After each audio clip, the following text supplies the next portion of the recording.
Сәлеметсіңдер ме оқушылар? Математика 1 сынып оқулығы 2 сабақ. 2 сабақ. Заттар тобын салыстыру. 1 тапсырма. Суретте қай заттар артық, қайсысы кем? Қай заттардың саны тең? Қараймыз. 4 кесе 4 тарелка тең болады.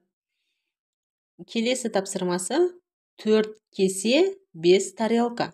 4 5-тен кем. Келесі 5 кесе 4 тарелка. 5 4-тен артық. 1 кесе 2 тарелка. Бұлар тең емес. Түсінікті ме? 2 тапсырма. Заттардың санын салыстыр. Суреттерге қараймыз. Алма нешеу бізде? 1, 2, 3, 4, 5. 5 алма қызыл алма. 1, 2, 3, 3 жасыл алма. 5 3-тен артық болады бұл жерде. Келесі алмұрт. Сары алмұрт бізде 7, жасыл алмұрт 7. Бұл екеуі тең болады.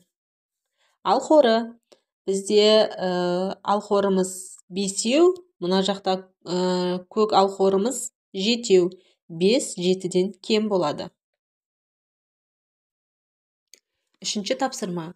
Отбасы мүшелерін ата. Отбасының әрбір мүшесі реті бойынша нешінші отыр? Санауды сол жақтан баста. Ең бірінші отбасы мүшелерін атаймыз. Бұл жерде атасы, әжесі, әкесі, анасы, және қызы, және 2 баласы. Енді әкесі бізде сол жақтан бастайық. Әкесі бірінші отыр. 2 анасы, 3 қызы, 4 әжесі, 5 атасы, 6 баласы, және 7 кіші баласы отыр. Сенің де отбасыңда ересек көп пе, әлде балалар көп пе? Осы сұрақтарға өзіміз жауап берейік.